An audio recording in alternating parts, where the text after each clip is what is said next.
ಶ್ರೀಮದ್ ಭಾಗವತಂ ಮೊದಲನೇ ಸ್ಕಂದ 3ನೇ ಅಧ್ಯಾಯ 37ನೇ ಶ್ಲೋಕ. ನ ಚಸ್ಯ ಕಶ್ಚಿತ್ ನಿಪುಣೇನ ಧಾತು ಅವೇತಿ ಜಂತು ಕುಮನಿಷಾ ಊತಿ ನಾಮಾನಿ ರೂಪಾನಿ ಮನಾವಚೋಭಿ ಸಂತನತ್ವ ನಟಚಾರ್ಯಂ ಇವ ಆಜ್ಞಾ. ಅನುವಾದ: ಅಲ್ಪಜ್ಞಾನಿಗಳಾದ ಮೂರ್ಖರು ನಾಟಕದಲ್ಲಿ ನಟನಂತೆ ಅಭಿನಯಿಸಿರುವ ಭಗವಂತನ ರೂಪಗಳು, ದಿವ್ಯಲಕ್ಷಣಗಳಾಗಲಿ ಆತನ ನಾಮ ಕ್ರಿಯಾದನ್ನಾಗಲಿ ಅರಿಯಲಾರರು. ಅವುಗಳನ್ನು ಅವರು ತಮ್ಮ ಊಹೆಗಳಿಂದಾಗಲಿ ಮಾತುಗಳಿಂದ ವ್ಯಕ್ತಪಡಿಸಲು ಕೂಡ ಅಸಮರ್ಥರು. ಎಂತ ಹೇಳಿದ್ದಾರೆ ಇಲ್ಲಿ? ಮೂರ್ಖರು, ಅಲ್ಪಜ್ಞಾನಿಗಳು, ಅವರಿಗೆ ಕೃಷ್ಣನ ಬಗ್ಗೆ ಜ್ಞಾನ ಇಲ್ಲ. ಅವರೆಂತ ಎಣಿಸುವಂಥದ್ದು? ನಾಟಕದಲ್ಲಿ ನಟನಂತೆ ಅಭಿನಯಿಸಿರುವ ಭಗವಂತನ ರೂಪಗಳು, ದಿವ್ಯಲಕ್ಷಣಗಳಾಗಲಿ ನಾವು ಅರಿಯಲಾರರು. ಕೃಷ್ಣನ ಲೀಲೆಗಳು ಚೇಂಜ್ ಆಗ್ತಾ ಇರ್ತದೆ. ಇದನ್ನು ಅವರಿಗೆ ಅರ್ಥ ಆಗುವುದಿಲ್ಲ. ಅವನ ದಿವ್ಯ ಲಕ್ಷಣ ನಾಮ ಯಾವುದು ಅರ್ಥ ಆಗುವುದಿಲ್ಲ. ಅವುಗಳನ್ನು ಅವರು ತಮ್ಮ ಹೂವೆಗಳಿಂದ ನೋಡಿ, ನಮ್ಮ might be, per apps, may be, but ಇದರಿಂದ ನಮಗೆ ಕೃಷ್ಣ ಅರ್ಥ ಮಾಡ್ಲಿಕ್ಕೆ ಆಗುವುದಿಲ್ಲ. ಇದು ನಮ್ಮೆಲ್ಲ ಹೂವೆ. ನನ್ನ ಪ್ರಕಾರ ಹೀಗೆ ಪ್ರಭುದ ಹೇಳ್ತಾರೆ, ನೀನೇನು ಕೃಷ್ಣನ ನನ್ನ ಪ್ರಕಾರ ಹೀಗೆ ಹೇಳಲಿಕ್ಕೆ? ನೀನು ಏನೂ ಅಲ್ಲ. ಹಾಗಾಗಿ ನಮ್ಮ ಹೂವಾತ್ಮ ಚಿಂತನೆ ನಾವು ಬದಿಗಿಡ್ಬೇಕು. ಶಾಸ್ತ್ರದ ನಾವು ಏನೂ ಅಲ್ಲ. ಪ್ರಭುಪಾದ ಹೇಳ್ತಾರೆ, ವಾಲಂಟರಿ ಸರೆಂಡರ್, ಶರಣಾಗತಿ, ಅದು ಒಳ್ಳೇದಂತೆ ನಮಗೆ. ಎಲ್ಲದಕ್ಕೆ ಕೃಷ್ಣ ನಮ್ಮನ್ನು ಫೋರ್ಸ್ ಮಾಡಿ, ಕೃಷ್ಣ ಹೇಳುವಂಥದ್ದು, ನಾನು ಮುಕ್ತಿಯಾಗಿ ಬರ್ತೇನೆ, ಎಲ್ಲವನ್ನು ತೆಗಿತೇನೆ. ಆಗ ನಮಗೆ ಅಲ್ಲಿ ಶರಣಾಗತ ಆಗಲಿ ಕೂಡ ನಮಗೆ ಪುರ್ಸೋದಿರೋದಿಲ್ಲ. ಕೃಷ್ಣ ಬರ್ತಾನೆ ಮುಕ್ತಿಯಾಗಿ. ಹಾಗಾಗಿ ವಾಲಂಟರಿ ನಾವು ಶರಣಾಗತಿ ಆದರೆ ಅದು ಒಳ್ಳೇದು. ಇಲ್ಲ, ಕೃಷ್ಣ ನಮ್ಮನ್ನು ಫೋರ್ಸ್ ಮಾಡಿ ಮಾಡ್ತಾನೆ. ಹಾಗಾಗಿ ನಮ್ಮ ಹೂವಾತ್ಮಗೆ ನಾವು ಬದಿಗಿಡ್ಬೇಕು. ಹೂವಾತ್ಮ ಮತ್ತೆ ಹೂವೆಗಳಿಂದ ಆಗಲಿ ಮಾತುಗಳಿಂದ ವ್ಯಕ್ತಪಡಿಸಲು ಕೂಡ ಅಸಮರ್ಥರು. ಆಗುವುದಿಲ್ಲ. ದೊಡ್ಡ ದೊಡ್ಡ ನಾವು ಎಜುಕೇಶನ್ ಪಡೆದಿರ್ಬೋದು, PhD ಆಗಿರ್ಬೋದು, ಸೈಂಟಿಸ್ಟ್ ಆಗಿರ್ಬೋದು. ಆದರೆ ಕೃಷ್ಣನನ್ನು ನಮ್ಮ ಈ ಅಕಾಡೆಮಿಕ್ ನಾಲೆಜಿಂದ ಕೃಷ್ಣನ ಅರ್ಥ ಮಾಡಲಿಕ್ಕೆ ಆಗುವುದಿಲ್ಲ. ಈಗ ಭಾವಾರ್ಥ ನೋಡುವ. ಭಾವಾರ್ಥ by divine grace AC Bhaktivedanta Swami Srila Prabhupada ಕೀ ಜೈ. ಪರಮ ಸತ್ಯದ ದಿವ್ಯ ಸ್ವಭಾವವನ್ನು ಯಾರು ಸರಿಯಾಗಿ ವರ್ಣಿಸಲಾರ. ಭಗವದ್ಗೀತೆಯಲ್ಲಿ ಕೃಷ್ಣ ಹೇಳುವಂಥದ್ದು, ಅರ್ಜುನ ಹೇಳ್ತಾನೆ, ಕೃಷ್ಣ ನಿನ್ನನ್ನು ನೀನಿರುವಾಗೆ ಅರ್ಥ ಮಾಡಲಿಕ್ಕೆ ಕಷ್ಟ, ಆದ್ರೆ ನಿನ್ನ ಕೃಪೆಯಿಂದ ಆಗ್ಬೋದು. ಅದೇ ರೀತಿ ಯಾರು ಸರಿಯಾಗಿ ವರ್ಣಿಸಲಾರರು. ಆದ್ದರಿಂದಲೇ ಭಗವಂತನು ಮನಸ್ಸು ಮತ್ತು ಮಾತುಗಳ ಅಭಿವ್ಯಕ್ತಿಗೆ ಅತೀತನೆಂದು ಹೇಳಲಾಗಿದೆ. ಟೋಟಲಿ ಅತೀತ. ಗೋವಿಂದ ಆದಿ ಪುರುಷ ತಮಹಂ ಭಜಾಮಿ. ಗೋವಿಂದ ಆದಿ ಪುರುಷ ತಮಹಂ ಭಜಾಮಿ. ಕೃಷ್ಣನನ್ನು ಅರ್ಥ ಮಾಡ್ಲಿಕ್ಕೆ ಆಗುದಿಲ್ಲ ನಮಗೆ. ನಮ್ಮ ಈ ಅಕಾಡೆಮಿಕ್ ನಾಲೆಜ್ ಇಂದ ಖಂಡಿತ ಇಲ್ಲ, ನಮ್ಮ ಅಹಂಕಾರದಿಂದ ಆಗೋದಿಲ್ಲ. ಅದಕ್ಕೆ ನಾವು ನಮ್ರರಾಗಬೇಕು. ನಮ್ರರಾಗಿ ಗುರು ಮತ್ತೆ ಕೃಷ್ಣನ ಕೃಪೆ ಇದ್ರೆ ಮಾತ್ರ ನಮಗೆ ಅರ್ಥ ಆಗ್ಬೋದು, ಇಲ್ಲದಿದ್ರೆ ಆಗೋದಿಲ್ಲ. ಆದರೂ ಅಲ್ಪಜ್ಞಾನಿಗಳಾದ ಕೆಲವರು ಪರಮ ಸತ್ಯ ಸ್ವರೂಪವನ್ನು ಅಪರಿಪೂರ್ಣ ಹೂವಾತ್ಮ ಚಿಂತನೆಗಳಿಂದ, ಆತನ ಕ್ರಿಯೆಗಳ ದೋಷಪೂರ್ಣ ವಿವರಣೆಯಿಂದ ಅರ್ಥ ಮಾಡಿಕೊಳ್ಳಲು ಬಯಸುತ್ತಾರೆ. ನೋಡಿ, ಇಂಥವರು ತುಂಬಿ ತುಳುಕ್ತಾ ಇದ್ದಾರೆ ಕಲಿಯುಗದಲ್ಲಿ. ಯಾರೆಲ್ಲ?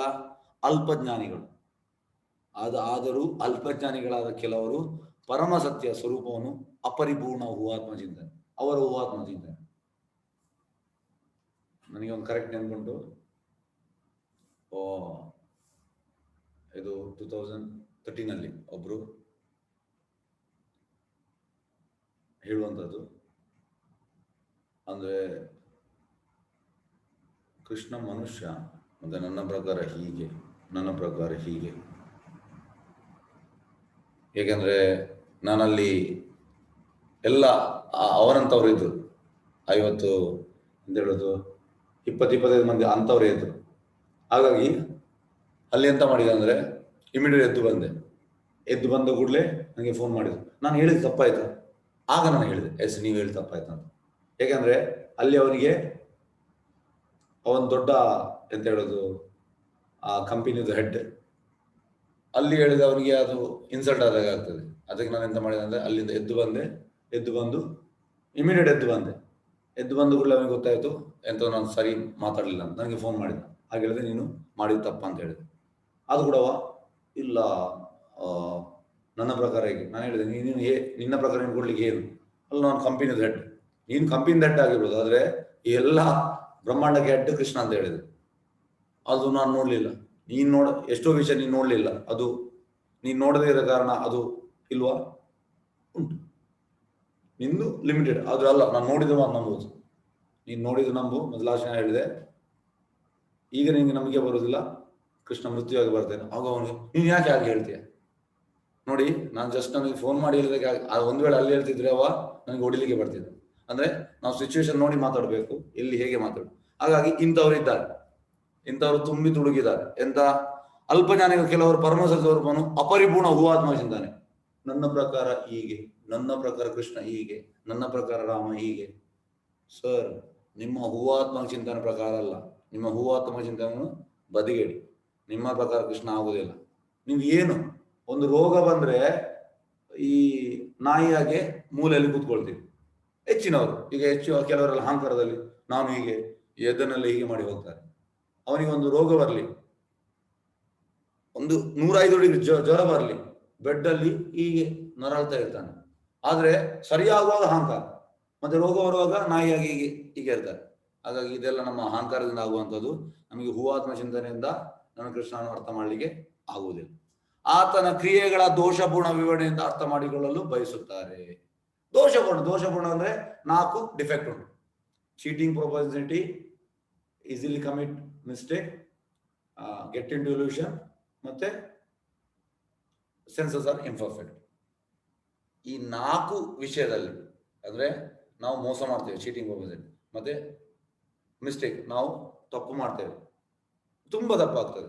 ಮತ್ತೆ ಭ್ರಮೆ ಅಂದ್ರೆ ಹಗ್ಗವನ್ನು ನೋಡಿ ಹಾವ ಅಂತ ಭಾವಿಸ್ತೇವೆ, ಇದು ನಮ್ಮ ಕಂಡೀಷನ್. ಮತ್ತೆ ನಮ್ಮ ಇಂದ್ರಿಯಗಳು ಪರ್ಫೆಕ್ಟ್ ಇಲ್ಲ. ಈ 4 ವಿಷಯ ಹಿಡ್ಕೊಂಡು ನಾವು ಎಂತ ಕೃಷ್ಣನ ದೇವರ ಬಗ್ಗೆ ಹೇಳುವಂತ ಕಲಿಯುಗದಲ್ಲಿ ಇದೇ ಆಗ್ತಾ ಉಂಟು. ಎಲ್ಲರೂ ಹೇಳುವಂಥದ್ದಿದೆ, ನನ್ನ ಪ್ರಕಾರ ಹೇಗೆ, ನನ್ನ ಪ್ರಕಾರ ದೇವರ ಹಾಗೆ, ನನ್ನ ಪ್ರಕಾರ ಹೇಗೆ. ಹಾಗಾಗಿ ಇದು ಸಾಧ್ಯವಿಲ್ಲ. ಬಯಸುತ್ತಾರೆ, ದೋಷಪೂರ್ಣ ವಿವರಣೆಯಿಂದ ಅರ್ಥ ಮಾಡಿಕೊಳ್ಳಲು ಬಯಸುತ್ತಾರೆ. ಸಾಮಾನ್ಯರಿಗೆ ಭಗವಂತನ ಕಾರ್ಯಗಳು, ಆತನ ಅವತಾರ ಮತ್ತು ನಿರ್ಗಮನಗಳು, ಆತನ ನಾಮಗಳು, ರೂಪಗಳು, ಪರಿವಾರಗಳು, ವ್ಯಕ್ತಿತ್ವಗಳು, ಅಷ್ಟಕ್ಕೆ ಆತನಿಗೆ ಸಂಬಂಧಿಸಿದ ಎಲ್ಲ ಸಂಗತಿಗಳು ಕೂಡ ನಿಗೂಢವಾಗಿ ಕಾಣ್ತದೆ. ಈಗ ನಾವು ಎಂತಾದ್ರೂ ಕೃಷ್ಣನ ಬಗ್ಗೆ ವೃಂದಾವನದಲ್ಲಿ ಹೇಳಿದ್ರೆ ಮಾಮೂಲಿ ಜನರಿಗೆ ಅವ್ರೆಂತಾಗ್ತದೆ, ಇದೆಲ್ಲ ಸುಮ್ಮನೆ ಕಟ್ಟುಕತೆ, ಬೋಗಸ್.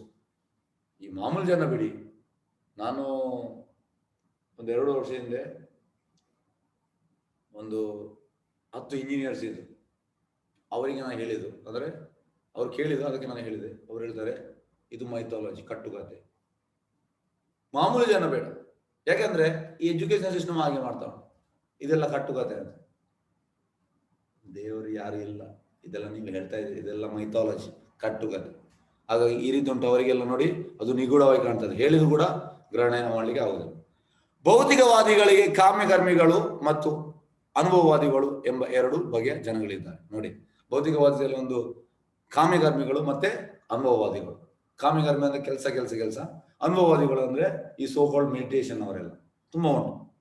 ಅಲ್ಲೆಲ್ಲಿ ಗೂಡಂಗಡಿಯಾಗಿ ಪ್ರಭುಪಾದ ಹೇಳ್ತಾರೆ, ಈ ಬಸ್ ಸ್ಟ್ಯಾಂಡ್ ಮತ್ತೆ ಗೂಡಂಗಡಿ ಉಂಟು, ಹಾಗೆ ಅಲ್ಲಲ್ಲಿ ಇದ್ದಾರೆ ಮೆಡಿಟೇಷನ್.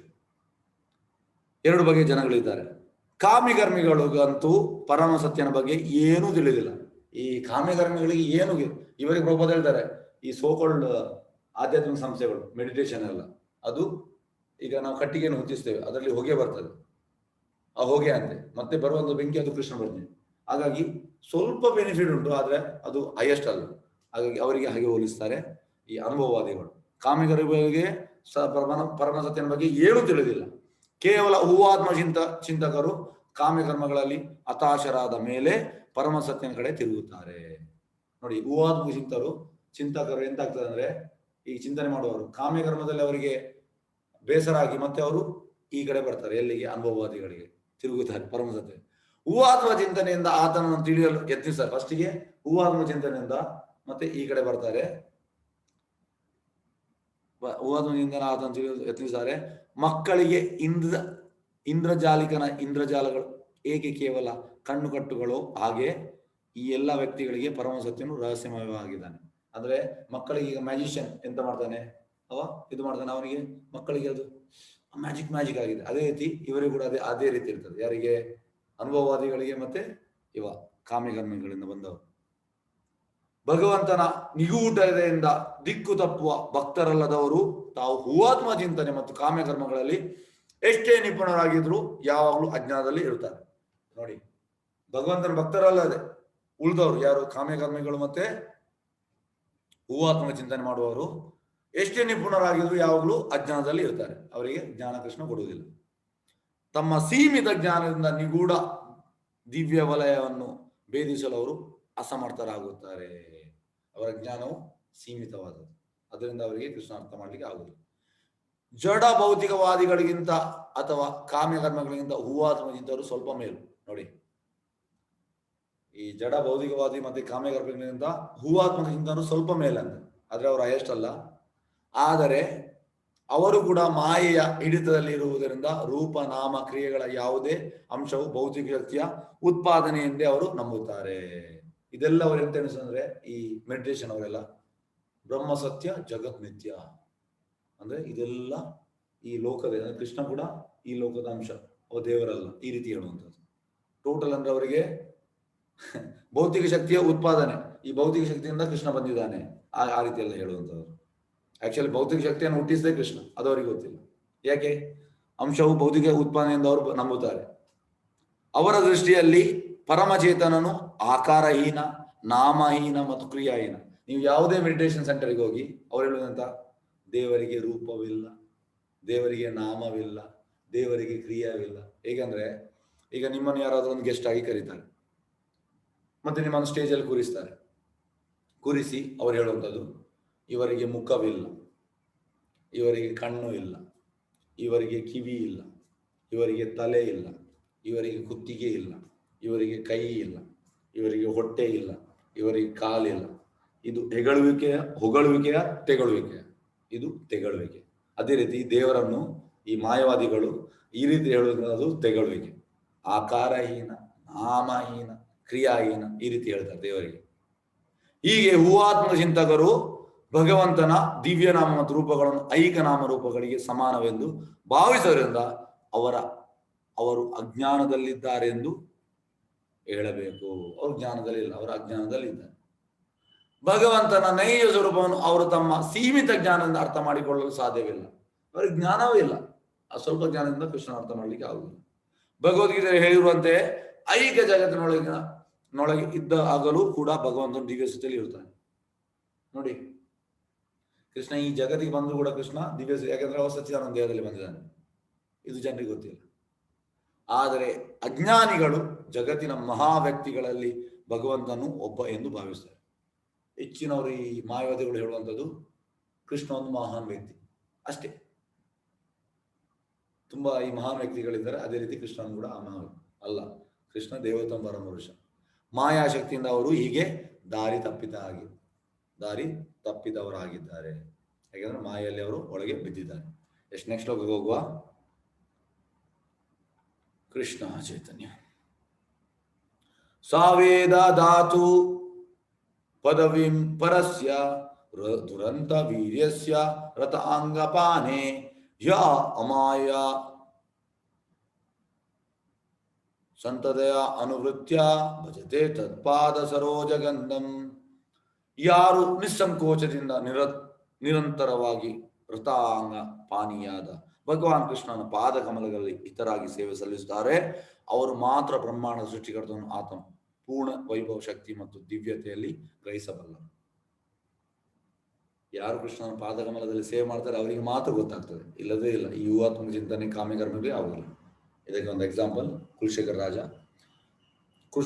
ರಾಜ ಹೇಳುವಂಥದ್ದು, ಕೃಷ್ಣ ತ್ವದೀಯ ಪದ ಪಂಕಜ ಪಂಜರಾಂತಂ ಅದ್ವೈವ ಮೇ ವಿಶತು ಮಾನಸ ರಾಜಹಂಸ ಪ್ರಾಣ ಪ್ರಯಾಣ ಸಮಯೇ ಕಪವಾತ ಪಿಸ್ಸೇ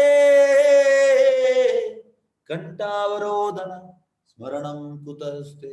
ಕುಲಶೇಖರ ರಾಜ ಕೃಷ್ಣನ ಪಾದ ಕಮಲದಲ್ಲಿ ಟೋಟಲ್ ಶರಣರಾಗಿದೆ. ಕುಲಶೇಖರ ರಾಜ ಹೇಳುವಂತದ್ದು, ನನ್ನನ್ನು ಈ ಕೂಡಲೇ ಸಾಯಿಸು. ಯಾಕಂದ್ರೆ ಪ್ರಾಯದ ಮೇಲೆ ಗಂಟಲಲ್ಲಿ ಕಫವಾತ ಪಿತ್ತ ಹೇಳ್ತದೆ. ಅದೇ ರೀತಿ ನಾವು ಕೂಡ ನೋಡಿ, ಭಗವಾನ್ ಕೃಷ್ಣನ ಪಾದ ಕಮಲದಲ್ಲಿ ಇತರಾಗಿ ಸೇವೆ ಸಲ್ಲಿಸ್ತಾರೋ ಅವರು ಮಾತ್ರ ಬ್ರಹ್ಮಾಂಡ ಸೃಷ್ಟಿಕರ್ತನನ್ನು ಆತನ ಪೂರ್ಣ ವೈಭವ ಶಕ್ತಿ ಮತ್ತು ದಿವ್ಯತೆಯಲ್ಲಿ ಗ್ರಹಿಸಬಲ್ಲರು. ಎಲ್ಲ ತಿಳಿತದೆ. ಒಂದೇ ಒಂದು ನಮ್ದು ಕೆಲಸ ಅಂತಂದ್ರೆ ನಾವು ಕೃಷ್ಣನ ಪಾದದಲ್ಲಿ ಟೋಟಲ್ ಸರೆಂಡರ್ ಆಗ್ಬೇಕು ಕುಲಶೇಖರ ರಾಜನಾಗಿ. ಆಗ ನಮ್ಗೆ ಎಲ್ಲವೂ ತಿಳಿತದೆ. ಅದು ಮಾಡದೆ ನಾವು ಅಹಂಕಾರದಲ್ಲಿ ನಾನು ನಾನು ನಾನು ನಾನು ನಾನು ಅದು ಮುಗಿಯುವುದಿಲ್ಲ. ನಾನು ಎಂಬುವನಿಲ್ಲಿ ನಾದವಾಗಿರುವ, ನಾನು ಎಂಬುವನಿಲ್ಲಿ ನಾದವಾಗಿರುವಾಗ ಅಂದ್ರೆ ನಾನು ಹೋದರೆ ನಾನು ಹೋಗಿಯೇನು ಎಲ್ಲಿಗೆ? ವೈಕುಂಠಕ್ಕೆ. ಈ ನಾನು ನನಗೆ ತಡೆ ಹಿಡಿತ ಉಂಟು. ಹಾಗಾಗಿ ನಾವು ಕೃಷ್ಣನ ಪಾದ ಕಮಲದಲ್ಲಿ ನಾವು ಅಡ್ಡ ಬಿದ್ರೆ ಇದು ಈಗ ಅದಕ್ಕೆ ತಡೆ ಹಿಡಿಯುವಂತ ನಾನು ಅಹಂಕಾರ, ನಾನು ಹೋಗ್ಬೇಕು, ಮತ್ತೆ ನಮ್ಗೆ ಆಗ್ತದೆ. ಈಗ ಭಾವಾರ್ಥ by grace AC Bhaktivedanta Swami Srila Prabhupad ಕೀ ಜೈ. ಆತ್ಮಕ ಚಿಂತನೆ ಮತ್ತು ಕಾಮ್ಯ ಕರ್ಮಗಳ ಕ್ರಿಯೆ ಪ್ರತಿಕ್ರಿಯೆಗಳಿಂದ ಸಂಪೂರ್ಣವಾಗಿ ಮುಕ್ತರಾಗುವುದರಿಂದ ಕೇವಲ ಶುದ್ಧ ಭಕ್ತರು ಮಾತ್ರ ಭಗವಾನ್ ಕೃಷ್ಣನ ದಿವ್ಯ ನಾಮ ರೂಪ ಪರಿಕ್ರಿಯೆಗಳನ್ನು ಅರಿಯಬಲ್ಲರು. ನೋಡಿ, ಶುದ್ಧ ಭಕ್ತರಿಗೆ ಮಾತ್ರ ಅರ್ಥ ಆಗ್ತದಂತೆ ಕೃಷ್ಣನ ನಾಮ ರೂಪ ಲೀಲೆಯಲ್ಲ, ಉಳಿದವರಿಗೆ ಅರ್ಥವಾಗುವುದಿಲ್ಲ. ಯಾಕೆ ಅಂದ್ರೆ ಶುದ್ಧ ಭಕ್ತರು ಹೂವಾತ್ಮಕ ಚಿಂತನೆಯನ್ನು ಬಿಟ್ಟಿದ್ದಾರೆ, ಕಾಮ್ಯ ಕರ್ಮಗಳನ್ನು ಬಿಟ್ಟಿದ್ದಾರೆ, ಟೋಟಲ್ ಕೃಷ್ಣನ ಪಾದದಲ್ಲಿ ಅಡ್ಡ ಬಿದ್ದಿದ್ದಾರೆ. ಹೀಗೆ ನಾವು ಮಾಡ್ಬೇಕು, ಆಗ ನಮಗೆ ಅರ್ಥ ಆಗ್ತದೆ. ಭಗವಂತನ ಪರಿಶುದ್ಧ ಭಕ್ತಿ ಸೇವೆಯಿಂದ ಶುದ್ಧ ಭಕ್ತರು ವ್ಯಕ್ತಿಗತ ಲಾಭವನ್ನು ಏನನ್ನು ಪಡೆಯಬೇಕಾಗಿರುವುದಿಲ್ಲ. ಟೋಟಲ್ ನಿಸ್ವಾರ್ಥ ಸೇವೆ. ಹೇಗೆಂದ್ರೆ ಸವೇ ಪುಂಸಾಂ ಪರೋ ಧರ್ಮ ಯಥೋ ಭಕ್ತಿ ಅಧೋಕ್ಷಜೆ ಕೃಷ್ಣ. ಹಯೇತುಕಿ ಅಂದ್ರೆ ಯಾವುದೇ ಇಂಟೆನ್ಷನ್ ಇಲ್ಲದೆ ನಿಸ್ವಾರ್ಥ ಸೇವೆ ಮಾಡುವಂಥದ್ದು ಕೃಷ್ಣನಲ್ಲಿ. ಅಪ್ರತಿಹತ 24 ಗಂಟೆ ಈ ರೀತಿ ನಾವು ಮಾಡ್ಬೇಕು. ಆದ್ರೆ ನಾವು ಎಂತ ಮಾಡುವಂಥದ್ದು, ದೇವಸ್ಥಾನಕ್ಕೆ ಹೋಗಿ ನಾವು ಧನಂ ದೇಹಿ, ಪುತ್ರಂ ದೇಹಿ, ರೂಪವತಿ ಬಾಜ ಪತ್ನಿ ದೇಹಿ, ಮತ್ತೆ ನನ್ನ ಮಗನಿಗೆ ಅದು ಮಾಡು, ನನ್ನ ಮಗಳಿಗೆ ಇದು ಮಾಡು, ನನ್ನ ಗಂಡನಿಗೆ ಅದು ಮಾಡು, ನನಗೆ ಇದು ಮಾಡು, ನಮ್ದು ಲೀಸ್ಟ್ ಇರ್ತದೆ. ಆದ್ರೆ ಶುದ್ಧ ಭಕ್ತರು ಹಾಗೆ ಅಲ್ಲ. ಶುದ್ಧ ಭಕ್ತರಿಗೆ ಗೊತ್ತುಂಟು ಜೀವಿಯ ಸ್ವರೂಪ, ಜೀವೇರ ಸ್ವರೂಪ ನಿತ್ಯ ಕೃಷ್ಣದಾಸ್. ನಮ್ಮ ಪ್ರಜಾಪ್ರಭುತ್ವ ಹಕ್ಕು, ಕಾನ್ಸ್ಟಿಟ್ಯೂಷನಲ್ ಪೊಸಿಷನ್ ಪ್ರಭುಪಾದ ಹೇಳ್ತಾರೆ, ಕೃಷ್ಣನಿಗೆ ಸೇವೆ ಮಾಡುವುದು ನಮ್ಮ ಪ್ರಜಾಪ್ರಭುತ್ವ ಹಕ್ಕು ಪ್ರಭುಪಾದ ಹೇಳುವಂತ. ಹಾಗಾಗಿ ನಾವು ಸೇವೆ ಮಾಡ್ಬೇಕು ಕೃಷ್ಣನಿಗೆ. ಅದನ್ನು ಬಿಟ್ಟು ನಾವು ಬೇರೆ ಬೇರೆ ಸೇವೆ ಮಾಡ್ತಾ ಇದ್ದೇವೆ. ಶುದ್ಧ ಭಕ್ತರು ಹಾಗೆ ಅಲ್ಲ. ನೋಡಿ, ಭಗವಂತನ ಪರಿಶುದ್ಧ ಭಕ್ತಿ ಸೇವೆಯಿಂದ ಶುದ್ಧ ಭಕ್ತರು ವ್ಯಕ್ತಿಗತ ಲಾಭವನ್ನು ಏನನ್ನು ಪಡೆಯಬೇಕಾಗುವುದಿಲ್ಲ. ಅವರಿಗೆ ಎಂತ ಲಾಭ ಬೇಡ. ಶುದ್ಧ ಭಕ್ತರು ಹೇಳುವಂತ ನಾನು ನರಕಕ್ಕೆ ಹೋಗ್ಲಿಕ್ಕೆ ಕೂಡ ಸಿದ್ಧ ಕೃಷ್ಣ, ನನಗೆ ಅಲ್ಲಿ ಇನ್ನ ಸೇವೆ ಕೊಡು, ಇದು ಅವರ ಇಂಟೆನ್ಷನ್. ಹಾಗಾಗಿ ಈ ಭಾವನೆ ನಾವು ನಾವು ನಮ್ಮ ಜೀವನದಲ್ಲಿ ಅಳವಡಿಸಬೇಕು. ಅವರು ಯಾವುದೇ ಸಂಕೋಚವಿಲ್ಲದೆ ನಿರಂತರವಾಗಿ ಸ್ವಯಂ ಸ್ಫೂರ್ತಿಯಿಂದ ಭಗವಂತ ಸೇವಿಸ್ತಾರೆ. ಅದರಲ್ಲಿ ನಾಚಿಕೆ ಮಾನ ಮರ್ಯಾದೆ ಯಾವುದೇ ಅಲ್ಲ. ಕೃಷ್ಣ ಸೇವೆ ಮಾಡಿ ಯಾಕೆ ಮರ್ಯಾದೆ? ನೋಡಿ, ಜನರಿಗೆ ಬಾರ್ ಅಂಡ್ ರೆಸ್ಟೋರೆಂಟ್ ಹೋಗ್ಲಿಕ್ಕೆ ನಾಚಿಕೆ ಇಲ್ಲ, ಓಪನ್ ಆಗಿ ಹೋಗ್ತಾರೆ. ಸೇವೆ ಮಾಡ್ಲಿಕ್ಕೆ ಯಾಕೆ ನಾಚಿಕೆ ಮಾನ ಮರ್ಯಾದೆ? ಈಗ ನೋಡಿ, 2013 ನಮ್ದು ಸಂಡೇ ಫಂಕ್ಷನ್, ಈಗ ಕೊರೋನಾಗೆ ಎಲ್ಲ ಸ್ಟಾಪ್ ಆಗಿದೆ, ಎಲ್ಲ ನಾವು ಸಂಡೇ ಫೀಸ್ಟ್ ಎಲ್ಲ ಮಾಡ್ತೇವೆ, ತುಂಬಾ ಜನರು ಬರ್ತಾರೆ. ಹಾಗೆ ಎಂತ ಆಗುದು ಅಂದ್ರೆ, ಒಂದು 9 ಗಂಟೆ ಎಲ್ಲರೂ ಹೋಗ್ತಾರೆ, 9ವರೆಗೆ ನಾವು ಒಂದು 7-8 ಮಂದಿ ಅಂದ್ರೆ ಈ ಭಕ್ತರಲ್ಲಿ ನಾವು ಸೇರಿ ಪಾತ್ರೆಯನ್ನು ಹೊರಗೆ ವಾಶ್ ಮಾಡುವಂಥದ್ದು. ಆಗ ಎಂತಾಯ್ತು ಅಂದ್ರೆ, ನಮ್ಮ ದೇವಸ್ಥಾನದ ಹತ್ತಿರ ಒಂದು ಹಾಸ್ಟೆಲ್ ಇತ್ತು. ಈ ಎಂತ ಆಗ್ತದೆ, ಸಂಡೇಸ್ ಎಲ್ಲ ಹೊರಗೆ ಹೋಗಿ ಬರ್ತಾರೆ ಹುಡುಗಿಯರು, ಮತ್ತೆ ಬಂದು ಈಗ ನೋಡಿ ನಾವೊಂದು 7-8 ಮಂದಿ ಅಲ್ಲಿ ಪಾತ್ರೆ ಎದುರಲ್ಲೇ ವಾಶ್ ಮಾಡೋದು. ಅವ್ರು ಹೇಳುವಂಥದ್ದು ಚೀ ಹೇಳುವಂಥದ್ದು. ಆಕ್ಚುಲಿ ವಾಶ್ ಮಾಡೋದ್ರಲ್ಲಿ ಏನು ಚೀ, ಕೃಷ್ಣನ ಸೇವೆ ಮಾಡೋದ್ರಲ್ಲಿ ಏನು ಚೀ ಅನ್ನೋದು ಅವರಿಗೆ ಅಂದ್ರೆ ಅವರಿಗೆ ಗೊತ್ತಿಲ್ಲ. ಫಸ್ಟ್ ಆಫ್ ಆಲ್ ಅವರಿಗೆ ತಂದೆ ತಾಯಿ ಹೇಳಿಕೊಡ್ಲಿಲ್ಲ. ಹಾಗಾಗಿ ಮಾಡೋದಕ್ಕೆ ನಮ್ಗೆ ಚೀ ಹೇಳ್ತಾ ಇದ್ರು. ಅಂದ್ರೆ ಚೀ ಅಂದ್ರೆ ಗಲೀಜಿ ಅಂತ. ಹಾಗಾಗಿ ಇಲ್ಲಿ ನೋಡಿ, ಭಗವಂತನ ಸೃಷ್ಟಿಯಲ್ಲಿ ಪ್ರತಿಯೊಬ್ಬ ಅವರು ಯಾವುದೇ ಸಂಕೋಚ ನಿರಂತರವಾಗಿ ಸ್ವಯಂ ಸ್ಫೂರ್ತಿಯಿಂದ ಭಗವಂತ ಸೇವಿಸ್ತಾರೆ. ಅದ್ರಲ್ಲಿ ಸಂಕೋಚ ಎಂತ? ಕೃಷ್ಣನ ಈ ಎಂತಂದು ನಾವು ಸೇವೆಗೆ ಯೂಸ್ ಮಾಡಿದ ಪಾತ್ರೆಯನ್ನು ತೊಳೆಯುವುದರಲ್ಲಿ ನಮ್ಗೆ ಏನು ಸಂಕೋಚ? ನಾವು ಗುಡಿಸ್ತೇವೆ ದೇವಸ್ಥಾನದಲ್ಲಿ, ನಾವು ಕ್ಲೀನ್ ಮಾಪ್ ಮಾಡ್ತೇವೆ, ನೆಲ ಒರೆಸ್ತೇವೆ, ನಾವು ಪಾತ್ರೆ ತೊಳಿತೇವೆ, ಎಲ್ಲ ಸೇವೆ ಮಾಡ್ತೇವೆ. ಅದ್ರಲ್ಲಿ ನಾಚಿಕೆ ಅಂತ? ಕೃಷ್ಣನ ಸೇವೆಯಲ್ಲಿ ನಾಚಿಕೆ ಇಲ್ಲ. ಆದ್ರೆ ಜನರಿಗೆ ಎಂತಂದ್ರೆ ಇದು ಲಾಟ್ಬೋಟ್. ಎಂತಂದ್ರೆ ಸೇವಕರು, ಈಗ ಮನೆಯಲ್ಲಿ ಯಾರಾದ್ರು ಕೆಲಸದವರು, ಅದು ಕೀಳು. ಅವನಿಗೆ 1,500 ಸಂಬಳ ಕೊಟ್ಟು ಮಾಡಿಸುವಂಥದ್ದು. ಆದ್ರೆ ಭಕ್ತಿಯಲ್ಲಿ ಚೈತನ್ಯ ಮಹಾಪ್ರಭು ಹೇಳುವಂಥದ್ದು, ಗೋಪಿ ಜನಪದ ಗೋಪಿ ಪದ ಕಮಲಯೋರ್ ದಾಸಾನು ದಾಸಾನು ದಾಸಾನು ದಾಸಾನು ದಾಸ, ಸೇವಕನ ಸೇವಕನ ಸೇವಕನ ಸೇವಕನ ಸೇವಕ. ಇಲ್ಲಿ ನಾವು ಸೇವೆ ಮಾಡಿದ್ರೆ ಅಲ್ಲಿ ನಮ್ಗೆ ಸೇವೆ ಮಾಡ್ಲಿಕ್ಕೆ ಆಗ್ತದ? ಇಲ್ಲ, ಅಲ್ಲಿ ಕೂಡ ಬಗ್ಗುದಿಲ್ಲ. ಪ್ರಭು ಅಂದ್ರೆ ಗಿಡವಾಗಿ ಬಗ್ಗದ್ದು ಮರವಾಗಿ ಬಗ್ಗೀತೆ. ಇಲ್ಲಿ ನಾವು ಸೇವೆ ಮಾಡ್ಬೇಕು, ಮತ್ತೆ ಅಲ್ಲಿ ನಮ್ಗೆ ಸೇವೆ ಮಾಡ್ಲಿಕ್ಕೆ ಆಗ್ತದೆ, ಅಲ್ಲಿ ಕೂಡ ಹೋಗಿ ಅದೇ ಮಾಡ್ಲಿಕ್ಕೆ ಸೇವೆ. ಹಾಗಾಗಿ ಈ ಸೇವೆಯಲ್ಲಿ ಅವರು ಯಾವುದೇ ಸಂಕೋಚವಿಲ್ಲ, ನಿರಂತರವಾಗಿ ಸ್ವಯಂ ಸ್ಫೂರ್ತಿಯಿಂದ ಭಗವಂತನ ಸೇವಿಸ್ತಾರೆ. ಭಗವಂತನ ಸೃಷ್ಟಿಯಲ್ಲಿರುವ ಪ್ರತಿಯೊಬ್ಬ ವ್ಯಕ್ತಿಯು ಪ್ರತ್ಯಕ್ಷವಾಗಿಯೋ ಪರೋಕ್ಷವಾಗಿ ಭಗವಂತನ ಸೇವೆ ಸಲ್ಲಿಸುತ್ತಲೇ ಇರುತ್ತಾರೆ. ಅಂದ್ರೆ ಬೇರೆ ಬೇರೆ ರೀತಿಯಲ್ಲಿ. ಈಗ ನೋಡಿ, ಇದು ಕೂಡ ಸೇವೆ, ಪ್ರಚಾರ ಕೂಡ ಸೇವೆ. ಬೇರೆ ಬೇರೆ ರೀತಿಯಲ್ಲಿ ನಮ್ಮ ಸೇವೆ ಉಂಟು, ತುಂಬಾ ಸೇವೆ ಉಂಟು.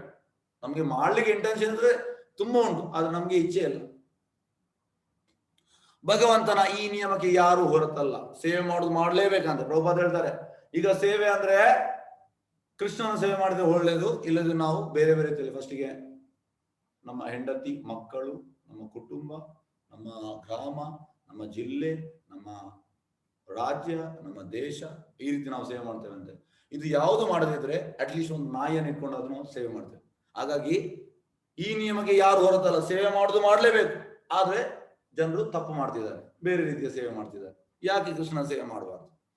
ಭಗವಂತನ ಮಾಯಾಶಕ್ತಿಯಿಂದ ಒತ್ತಾಯಿಸಲ್ಪಟ್ಟ ಪರೋಕ್ಷವಾಗಿ ಅವನ ಸೇವೆ ಮಾಡುತ್ತಿರುವವರು ಆತನನ್ನು ಪ್ರತಿಕೂಲ ನೆಲೆಯಲ್ಲಿ ಸೇವಿಸುತ್ತಾರೆ.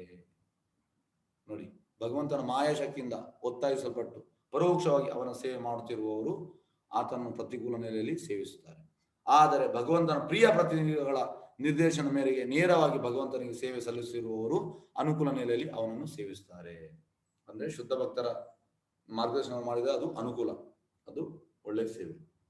ಹಾಗೆ ಭಗವಂತನನ್ನು ಅನುಕೂಲ ನೆಲೆಯಲ್ಲಿ ಸೇವೆ ಮಾಡುವವರು ಆತನ ಭಕ್ತರು. ಈ ಶುದ್ಧ ಭಕ್ತರ ಗೈಡೆನ್ಸ್ ಅಲ್ಲಿ ಯಾರು ಸೇವೆ ಮಾಡ್ತಾರೆ ಅವರು ಭಕ್ತರು. ಭಗವದ್ ಕೃಪೆ ಮತ್ತು ಭಗವಂತನ ದಯೆಯಿಂದ ಅಂತವರು ರಹಸ್ಯಮಯವಾದ ಭಗವಂತನ ದಿವ್ಯ ಲೋಕಗಳನ್ನು ಪ್ರವೇಶವಲ್ಲರು. ನಿಮಗೆ ಗೋಲೋಕಕ್ಕೆ ಎಂಟ್ರಿ ಬೇಕಿದ್ರೆ ಶುದ್ಧ ಭಕ್ತರು ಹೇಳಿದಾಗೆ ನಾವು ಮಾಡ್ಬೇಕು. ಅದು ಬಿಟ್ಟು ನನ್ನ ಹೂವ ನನ್ನ ಇದು ಅಂದ್ರೆ ಆಗುದಿಲ್ಲ. ಶುದ್ಧ ಭಕ್ತರು ನಮಗೆ ಮಾರ್ಗದರ್ಶನ ನೀಡಿದ್ದಾರೆ, ಆ ಪ್ರಕಾರ ಮಾಡ್ಬೇಕು. ಮಾಡಿದ್ರೆ ಎಂತ ಆಗ್ತದೆ, ನಮ್ಗೆ ಗೋಲೋಕಕ್ಕೆ ಎಂಟ್ರಿ ಸಿಗ್ತದೆ. ಆದರೆ ಹೂವಾತ್ಮಕ ಚಿಂತಕರು ಯಾವಾಗಲೂ ಕತ್ತಲೆಯಲ್ಲಿ ಉಳಿತಾರೆ. ಕತ್ತಲೆ, ಈ ಡಾರ್ಕ್ನೆಸ್ ಅಲ್ಲಿ ಇರುತ್ತಾರೆ. ಭಗವದ್ಗೀತೆ ಹೇಳಿರುವಂತೆ ಸ್ವಯಂ ಭಗವಂತನೇ ತನ್ನ ಪರಿಶುದ್ಧ ಭಕ್ತರನ್ನು ಅವರ ಸ್ವಯಂ ಸ್ಫೂರ್ತವಾದ ನಿರಂತರವಾದ ಪ್ರೀತಿ ಬರುವ ಭಗವತ್ ಸೇವೆಯ ಕಾರಣ ಸಾಕ್ಷಾತ್ಕಾರದ ಮಾರ್ಗದತ್ತ ನಡೆಸುತ್ತಾನೆ. ಈ ಭಗವತ್ ಸೇವೆಯಿಂದ ನಮ್ಗೆ ಸಾಕ್ಷಾತ್ಕಾರ ಸಿಗ್ತದೆ. ಸೇವೆ ಮಾಡ್ಬೇಕು, ಎಷ್ಟು ಆಗ್ತದೆ ಕೃಷ್ಣನಿಗೆ ಸೇವೆ ಮಾಡ್ಬೇಕು. ಕೃಷ್ಣನ ಅಂತ ಹೇಳೋದು ಶುದ್ಧ ಭಕ್ತರ ಮಾರ್ಗದರ್ಶನ ನಾವು ಸೇವೆ ಮಾಡ್ತಾ ಬರ್ಬೇಕು. ಭಗವದ್ಧಾಮವನ್ನು ಪಡೆಯುವ ರಹಸ್ಯ ಇದೇ ಆಗಿದೆ. ಈ ರೀತಿ ನಾವು ಸೇವೆ ಮಾಡ್ತಾ ಬಂದ್ರೆ ಮತ್ತೆ ನಮ್ಗೆ ಭಗವದ್ಧಾಮಕ್ಕೆ ಹೋಗ್ಬೋದು. ಕಾಮ್ಯ ಕರ್ಮಗಳಾಗಲಿ ಮನೋಕಲ್ಪನೆಗಳಾಗಲಿ ಭಗವಂತನ ದಿವ್ಯ ಲೋಕಕ್ಕೆ ಪ್ರವೇಶ ಪಡೆಯಲು ಅರ್ಹತೆಗಳಾಗಿಲ್ಲ. ಈ ಕಾಮ್ಯಕರ್ಮ ಹೋದ ನಮ್ಗೆ ಅದು ಅರ್ಹತೆ ಅಲ್ಲ. ಎಸ್ ವಂಚಕಲ್ಪತರೋ ವಿಶ್ವ ಕೃಪಾ ಸಿಂಧು ಪತಿತನಾಂ ಪಾವನೇಭ್ಯೋ ವೈಷ್ಣವ್ಯೋ